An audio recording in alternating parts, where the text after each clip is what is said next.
The silence that followed the last airstrike was the kind that swallowed hope whole. A dry wind drifted through the skeletal remains of downtown, brushing over shattered glass, rusted metal, and the scorched bones of a world that once pulsed with life. High above the street in a concrete bunker that had once been an office tower, 47-year-old Commander Elias Ward stared through broken blinds at the lifeless horizon. Behind him, a map was pinned to the wall with color-coded pins marking every known undead migration path. There were no more governments. No more armies. Just cells of survivors like his, holding ground inch by inch, day by day, hour by hour. 100 hours, Elias muttered, more to himself than anyone else. "Sir?" asked Lena Voss, stepping into the room with a clipboard in hand. Her voice was soft but steady. 29 years old, a former paramedic, now acting as the unit's tactical coordinator. "We intercepted a shortwave message. Sector Echo 7 is still holding." Elias turned toward her, surprise flickering across his weary face. "I thought Echo 7 was overrun last week." "It was. But someone's still alive there."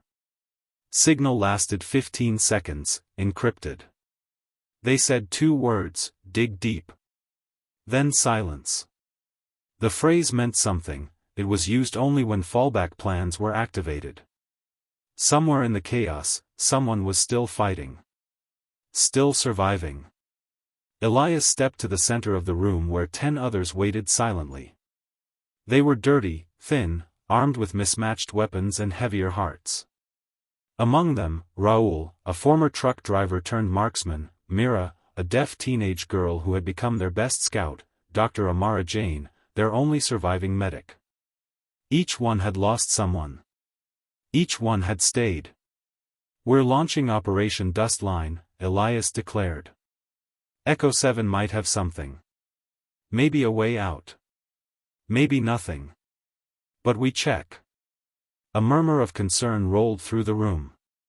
Not because they feared the undead, that fear had dulled years ago, but because every time someone left the bunker, odds were they wouldn't return. Raoul crossed his arms. "Sir, with respect, that's a suicide route. We've charted that area. Too many rotting ones. We'd need air support, drones, something more than hope." Elias stepped forward. "We don't have drones. We don't have air support. But we do have something else, time. Barely. 100 hours, maybe less, before the city is fully consumed. We move now, or we die waiting." Mira tapped the floor with her boot to get their attention, then rapidly signed with her hands. Lena interpreted, "She says she knows an underground path. Sewers. Partially collapsed but still passable. She used it last week to scout supplies." Elias looked at Mira, nodding with gratitude. "You lead us. Raoul, you'll cover the rear. Amara, prep med packs. Lena, I need updated maps of that sector."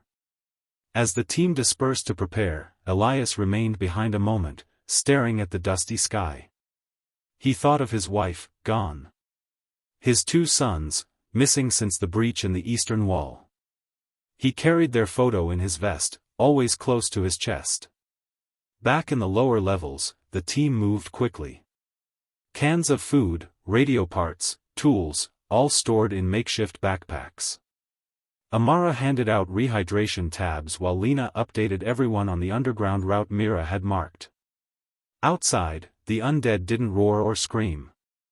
They shuffled, mindless, slow, but endless. Their strength wasn't speed. It was numbers. Thousands. Tens of thousands. As the team entered the underground tunnel through a rusted maintenance hatch, a sharp bang echoed from the distance. A flare. Red. Raoul's voice was tight. "That's a warning signal. Someone else is out there." Elias didn't stop moving. "Or something wants us to believe that." For the next 2 hours, they crawled through half-flooded tunnels, passing collapsed pipes and makeshift barricades long abandoned. The smell was unbearable, but they had learned long ago to shut off their senses. Survival demanded it. Suddenly, Mira froze and raised her hand. Everyone went still. From up ahead, soft, wet footsteps echoed, not the heavy drag of the undead, but fast. Controlled. Human. Before anyone could call out, a figure darted into view, covered in dirt and blood, holding a flare gun in one hand and a torn radio in the other. "Don't shoot," he cried. "Please, I'm from Echo 7. They're coming." They followed me. His words were drowned by a scream. Not his. Deeper in the tunnel. Something else was already here. End of Part 1. The man from Echo 7 trembled under the dim emergency light as Mira quickly slammed the tunnel's security gate behind him. It clanged shut, locking with a rusted hiss. He gasped for air, clutching his side like he was holding something in. Elias stepped forward, lowering his rifle but not relaxing his grip. "What's your name?" "Blake," the man wheezed. "Sergeant Blake. I was with Recon Unit 7. The outpost, it's gone. Overrun from beneath." "Beneath?" Amara asked sharply, kneeling beside him to examine the gash along his ribs. "You mean the tunnels?" Blake nodded. "They dug through the sewer walls. They're learning. Moving faster. Smarter. They don't just shamble anymore. They track. They trap. And they wait." Silence blanketed the team as the weight of his words settled in. Mira tapped Elias's arm and pointed down the passage where Blake had come from. Her eyes narrowed. She signed something urgent. Lena interpreted, "She says we're not alone. Something's moving behind us. Fast." Elias gave one nod. "We move. Now." The team surged forward through the narrow, decaying tunnel, their flashlights slicing through the murky air. The dripping of unseen water echoed around them, louder with every step. Rusted pipes creaked above like brittle bones shifting in the dark. Raoul covered the rear, eyes scanning the black. "Whatever it is, it's not alone," he muttered. "I can feel it." They reached a fork in the tunnel. Mira pointed right, the path toward Echo 7's last coordinates. But Blake suddenly stiffened. "No. That way's a dead end now," he said, sweat beading on his forehead. "Blocked by debris. They collapsed it during the escape." Elias looked at both paths. "Left, then?" Blake hesitated. "You sure?" Elias asked. Blake looked at the floor. "No." That single word sent a chill through the team. Every decision from this point could be the one that killed them. "We split," Elias decided. 2 teams. Blake, Amara, and I go left. Mira, Lena, Raoul, take the right path. Regroup at the southern shaft in 90 minutes. If we're not there, assume we didn't make it." Lena frowned. "And if either path is a trap?" "Then we spring it smartly," Elias said. The teams broke off. Mira gave a silent nod to Elias before vanishing into the dark with her group. Her footsteps were light, almost silent. Elias watched her go and hoped that wasn't the last time he'd see her. Moving left, Elias's group stepped deeper into the sewers. Blake clutched his side tighter, grimacing. "I need to show you something." "What is it?" Amara asked. Blake pulled a folded photo from his pocket. On it was a map, hand-drawn, showing a tunnel that led beneath the collapsed ruins of Echo 7's command post. "There's something still down there. A lab. They were testing something." Elias's eyebrows rose. "Weapons?" "No, safer shelters. Underground tech. Something about noise masking. I didn't understand most of it. But the doctor down there, she said it could hide human signals from the infected." Amara blinked. That would change everything. Suddenly, a loud clang rang from behind. Elias spun, gun raised. Out of the shadows, something darted across the path. Not a person. Not quite a zombie either. It moved like a person, fast, balanced, but its limbs twitched unnaturally. It stopped just beyond the light, crouched low. Elias steadied his aim. Come out slowly. The thing hissed. Then it ran. Elias fired. The shot echoed through the tunnels. A splash, then silence. Blake dropped to his knees, breathing hard. They've changed. I told you. They're evolving. Meanwhile, Myra's group crept through the right-hand corridor. It narrowed, forcing them to go single file. Raoul whispered, "You sure this isn't a trap?" Myra paused, crouched, and held up a finger. They listened. There, soft sobbing. Lena's heart jumped. A survivor? The sound came from a side tunnel, nearly caved in. Myra crawled forward and peered inside. A young boy sat curled against a wall, dirty but alive. Myra turned and signed quickly. He's human.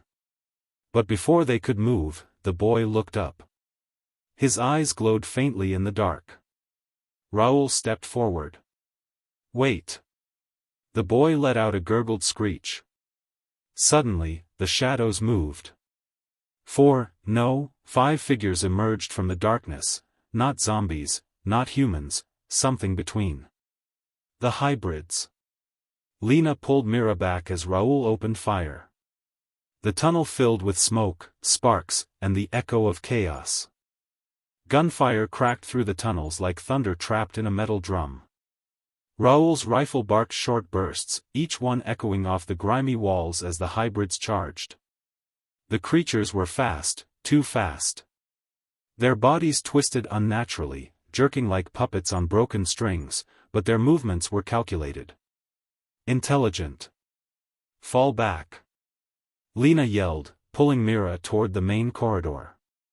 They stumbled over debris, the boy creature screeching behind them as more of the twisted things poured in from the shadows.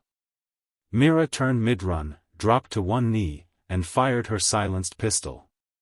One hybrid dropped instantly, shot clean through the eye. It didn't scream.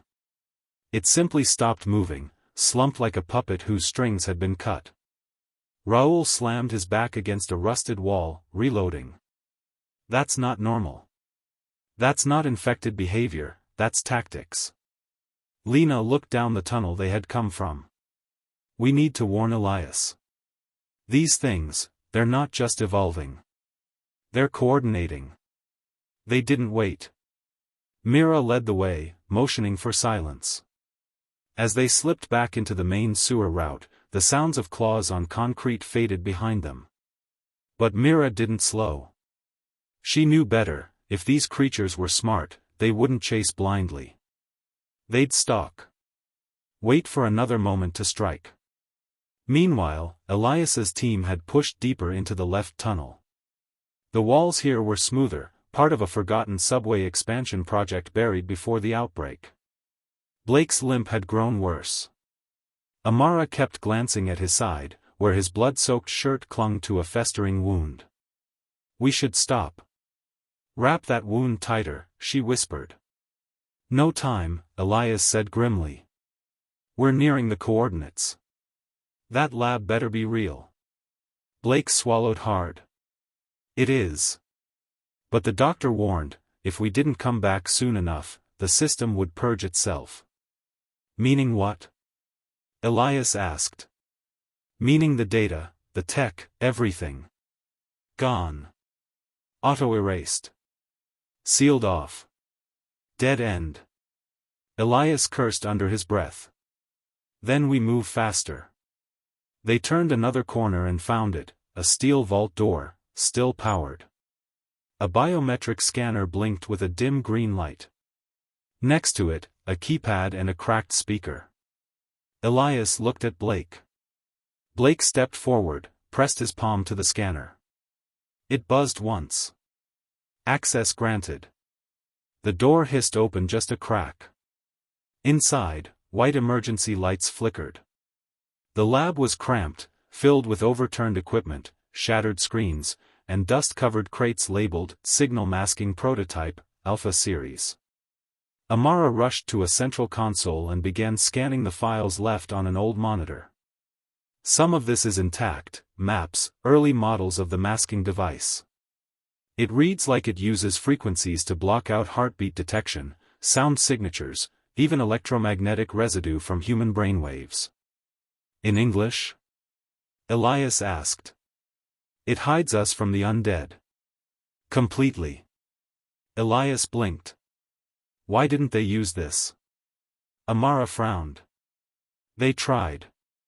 But it only worked on basic roamers. The newer infected, the hybrids, they weren't fooled. Before Elias could respond, their radios crackled. Elias, this is Lina. Repeat, hybrids confirmed. We've engaged. They're not just infected, they're learning. We're heading back to rendezvous. Static. Elias grabbed his radio. Lina, say again. Silence. Then a whisper. Too late. He froze. That voice wasn't Lina's. It was warped. Mocking. Amara stared at the radio like it had turned into a serpent. Was that them? Blake backed toward the vault door. They're listening. They've found us. Elias pulled out the photo of his family. He looked at it for a breath, then stuffed it back into his vest. Grab the data. All of it. Then we seal this place. Amara pulled a drive from the console and jammed it into a pouch. Got it.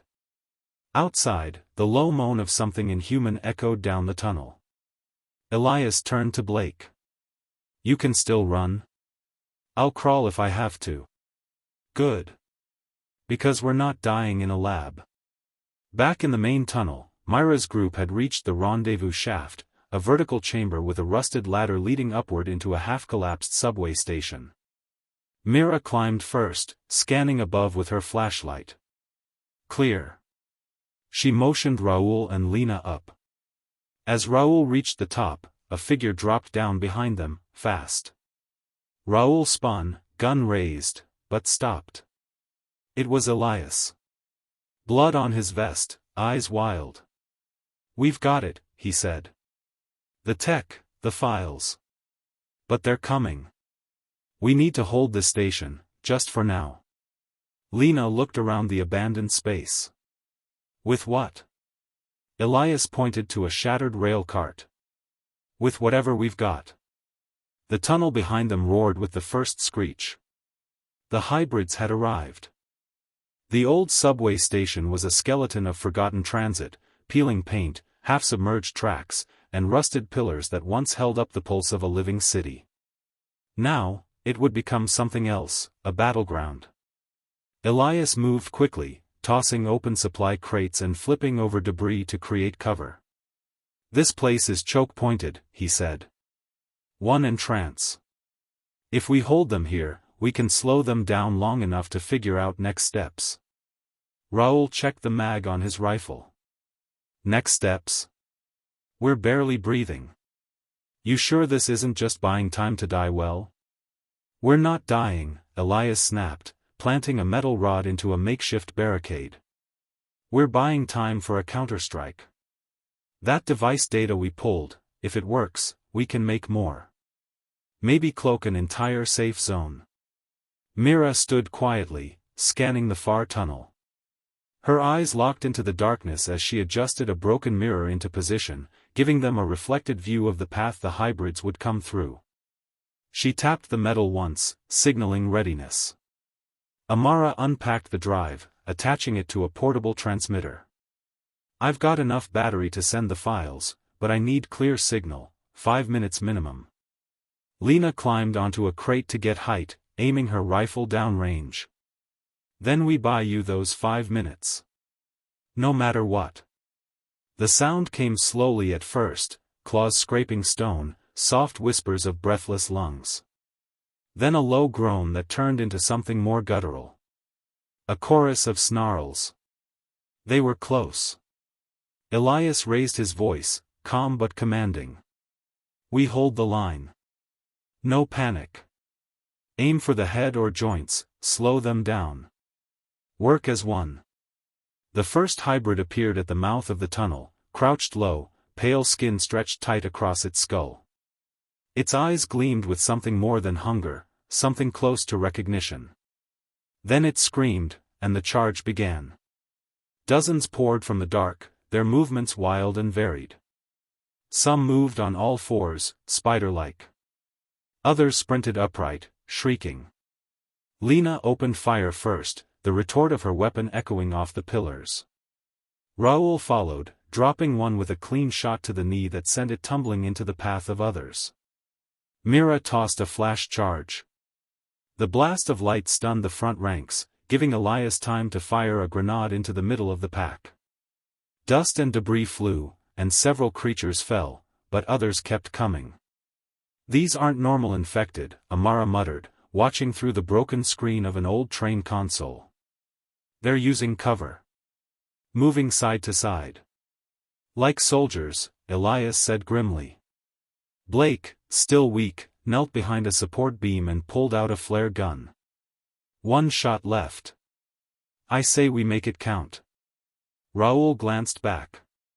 "Save it. Light that thing too early and they'll swarm faster." "I'm not lighting it," Blake replied. "I'm aiming it." He waited, eyes locked on the far tunnel, until he saw it, a larger creature moving at the rear. Taller, broader, with a face half covered by what looked like the remnants of a human tactical helmet. Its shoulders twitched as it directed others forward. Blake took a breath and fired. The flare flew true, striking the leader's torso and erupting into a chemical blaze. The creature howled, flailing, and suddenly, the others hesitated. Just for a moment. It was enough. Elias and Mira advanced from the barricade, pushing the front line back with focused fire.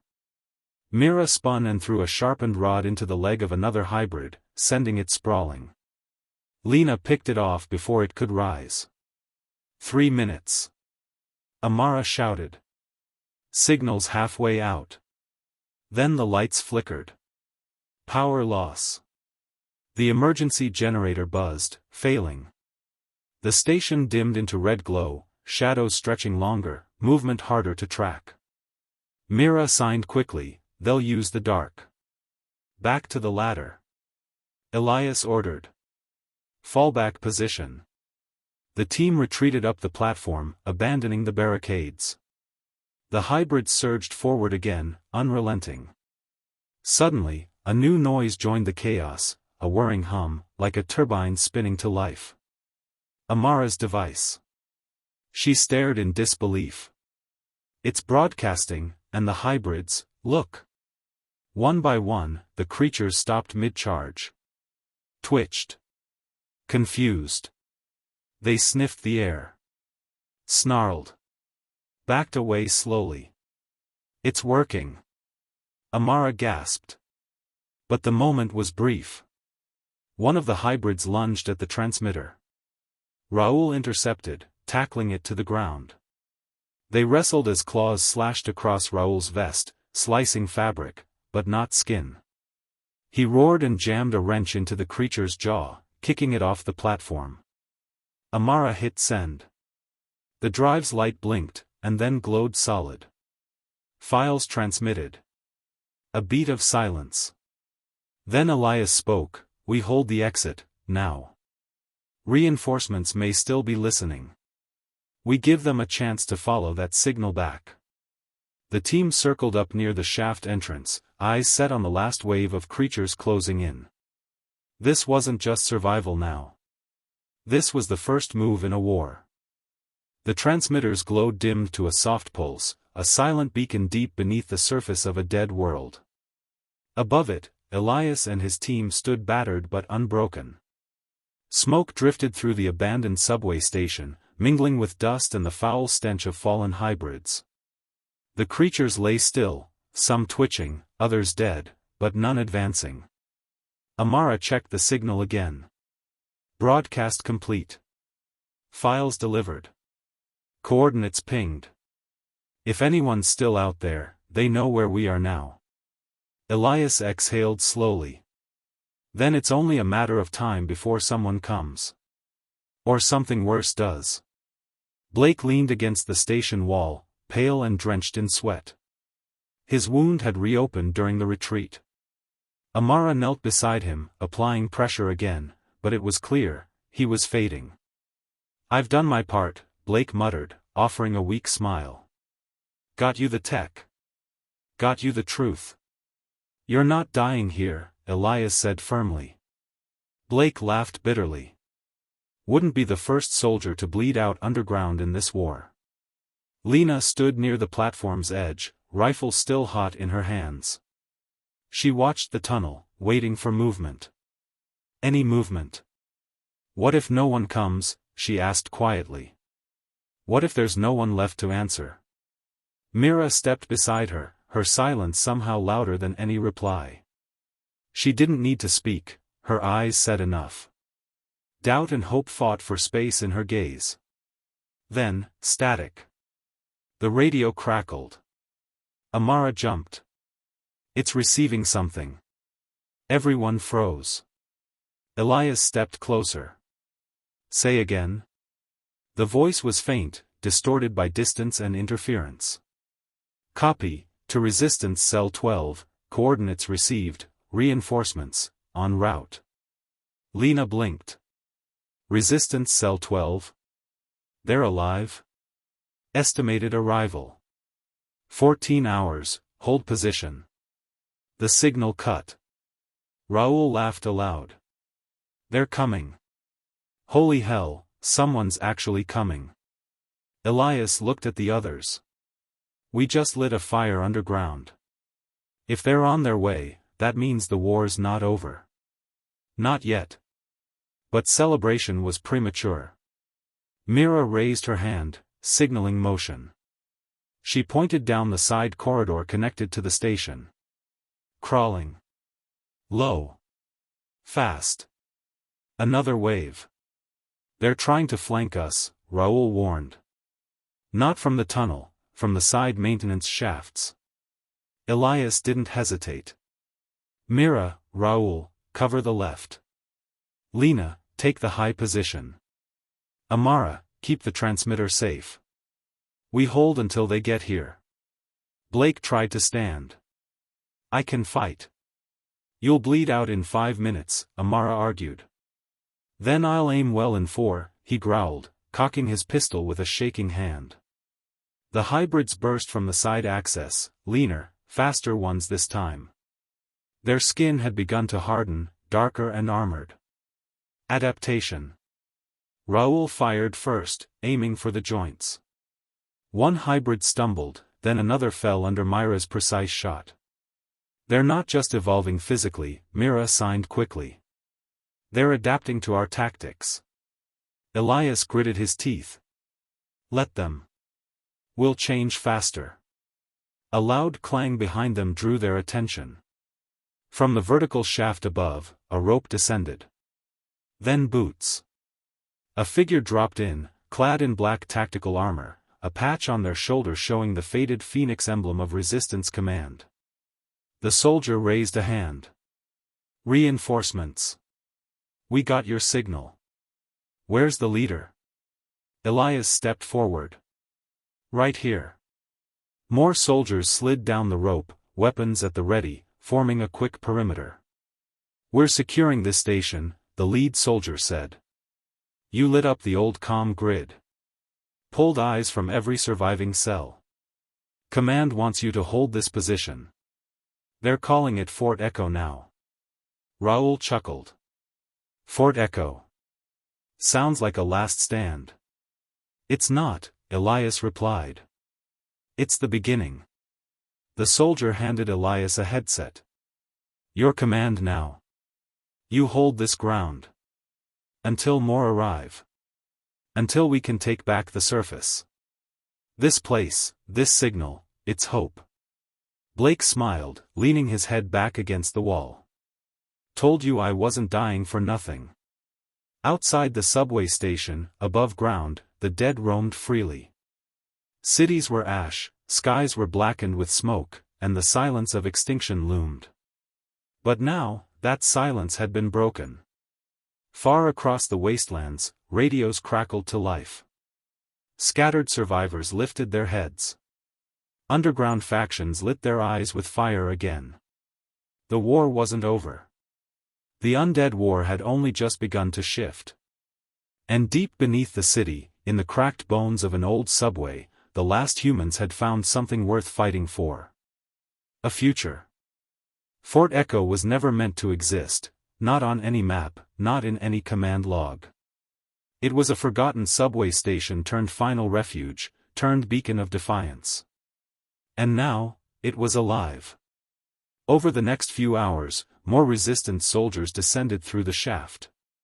They came from hidden outposts, from scattered survivor bands, and from radio silence broken only by the hope of Elias's signal. The ruins became a construction zone overnight. Barricades reinforced. Turrets positioned. Solar-powered lights flickered to life. For the first time in weeks, there was order. There was purpose. Elias walked across the main platform, a newly patched armband marking him as fort commander. He paused near the railing, where Blake rested under a thermal blanket. His condition had worsened, but his eyes still gleamed with mischief. "Didn't think you'd be leading a fortress," Blake rasped. "I didn't plan to," Elias said. "But plans died with the old world." Blake smiled faintly. "Then make new ones.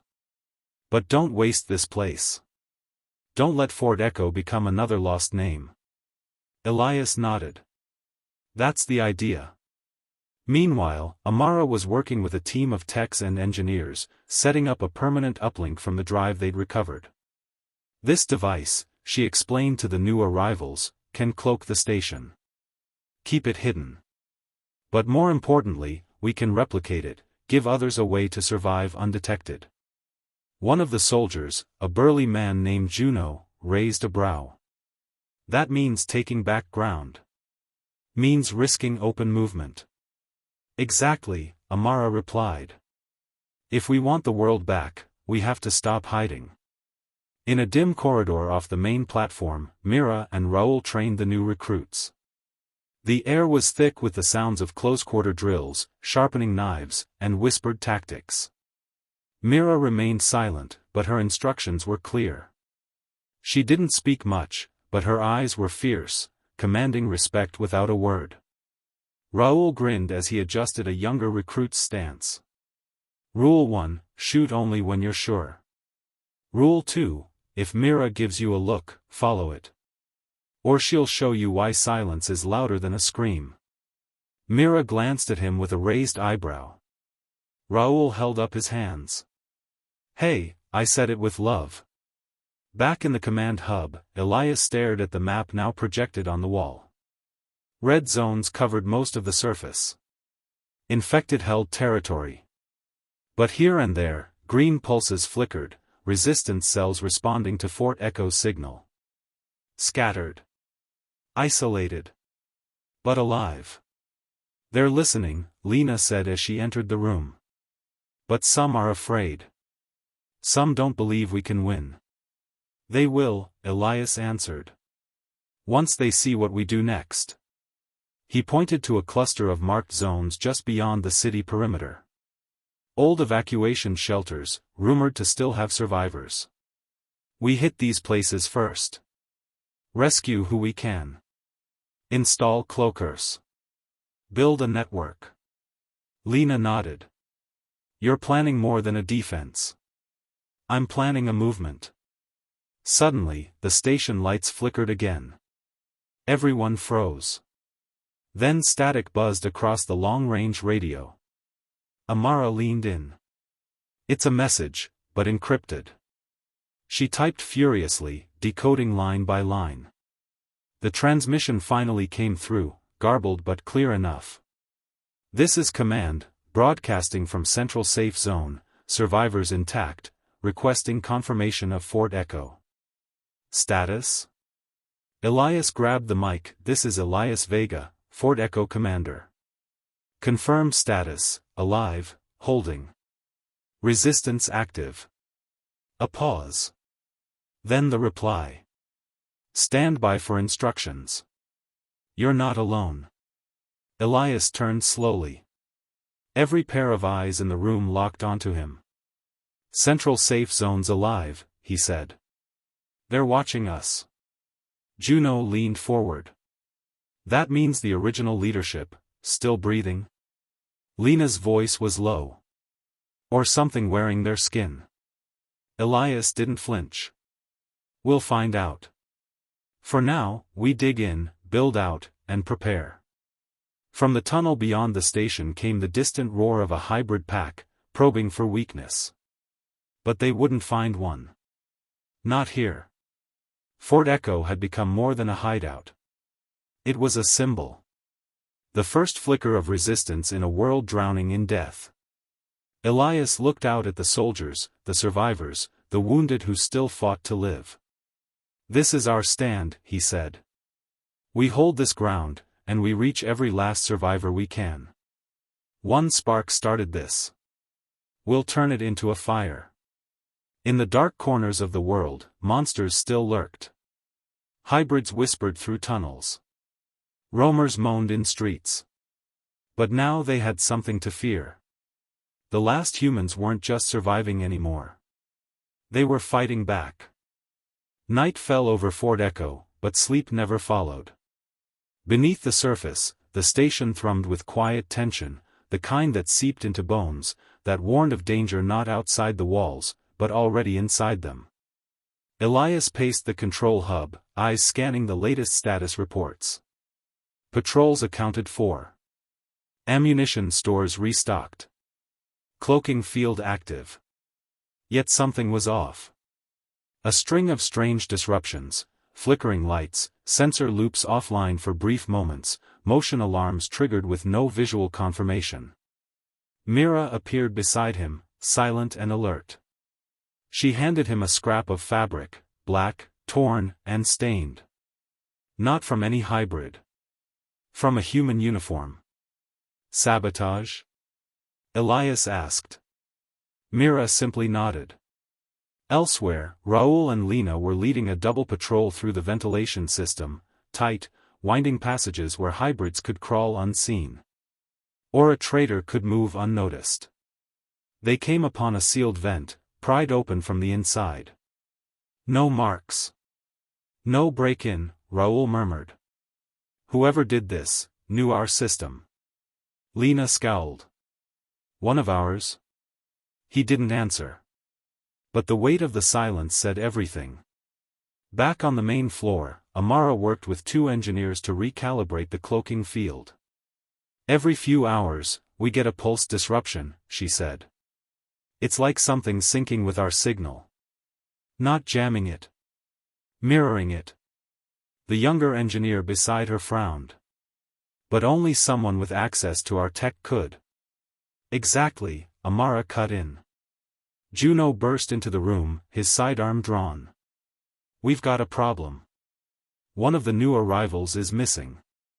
A guy named Pike. Claimed he came from Outpost Delta. Elias narrowed his eyes. Delta was overrun a month ago. No survivors reported. They searched Pike's quarters, empty. Bed never slept in. Locker untouched. But beneath a loose panel, Mira found a transmitter. Small, portable, powerful. And active. Elias smashed it against the wall. That's how they knew. He was feeding them our location. Lena was already moving. If he sent data out, they'll come. They won't just come, Raul added grimly. They'll come prepared. At that moment, an explosion rocked the outer tunnel entrance. Dust rained from the ceiling. The lights dimmed, again. An alarm blared once, then went silent. The hybrids had returned. And this time, they weren't charging mindlessly. They advanced in formation, flanking left and right, herding the defenders into a bottleneck. Several carried crude armor. One was even dragging a riot shield scavenged from a fallen city. Juno growled, "That's not instinct. That's training." Elias didn't blink. "They're using what Pike gave them. Every detail of our layout." He turned to Amara. "Is the cloaking field still running?" "Yes," she said. "But it's destabilizing.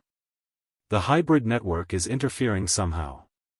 "Shut it down," Elias ordered.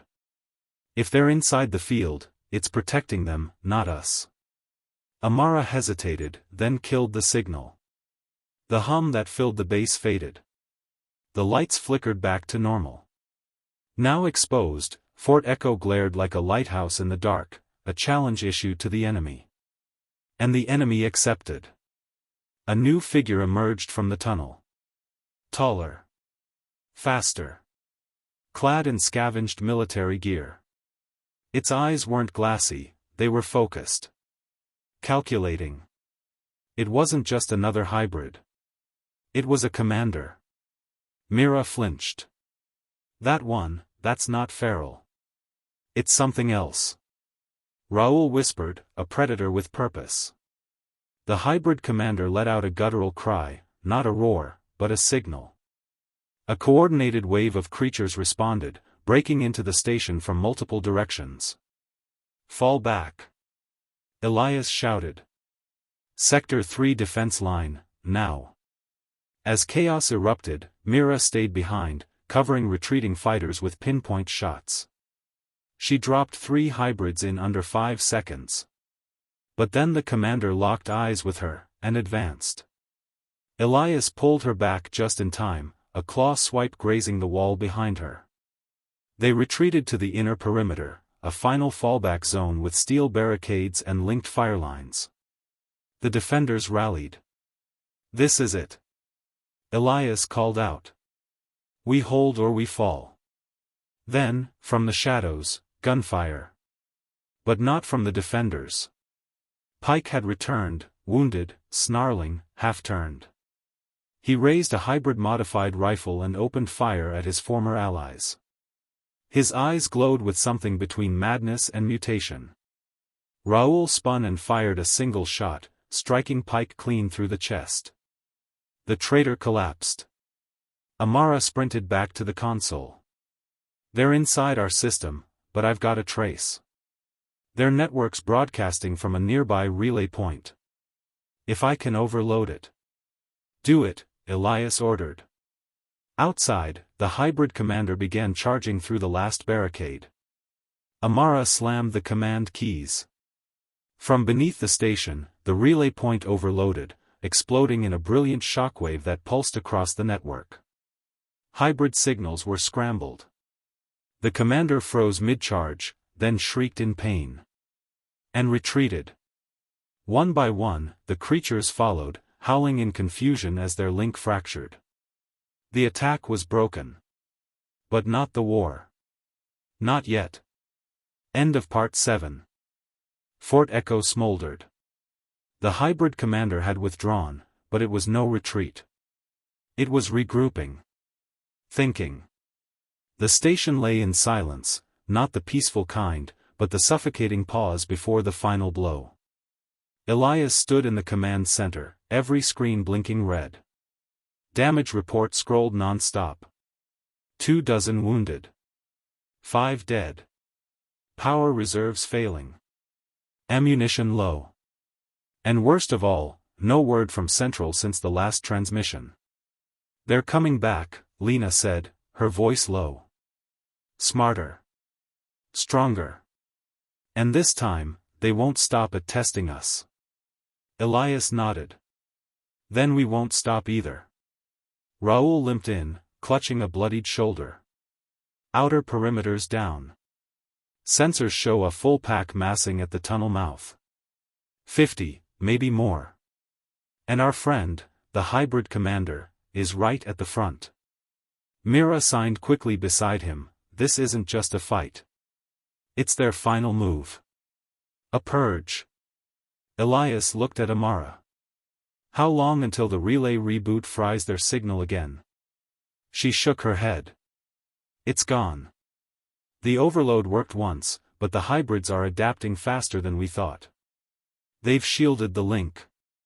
Then we go old school, Elias said. Traps. Bottlenecks. Gas. Fire. Whatever it takes. He stepped into the center of the room, surrounded by survivors, engineers, medics, snipers, mechanics, teenagers who'd never fired a gun before last week.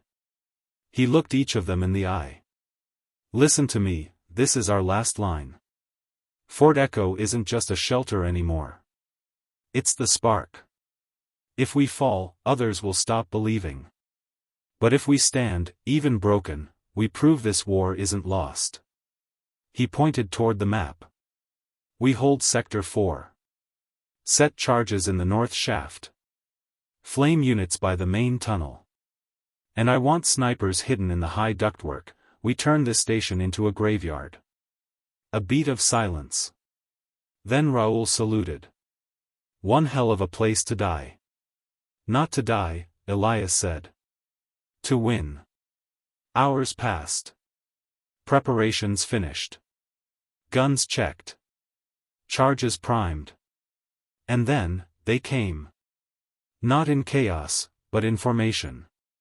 The hybrid commander led from the front, its inhuman form now clad in reinforced plating torn from military vehicles.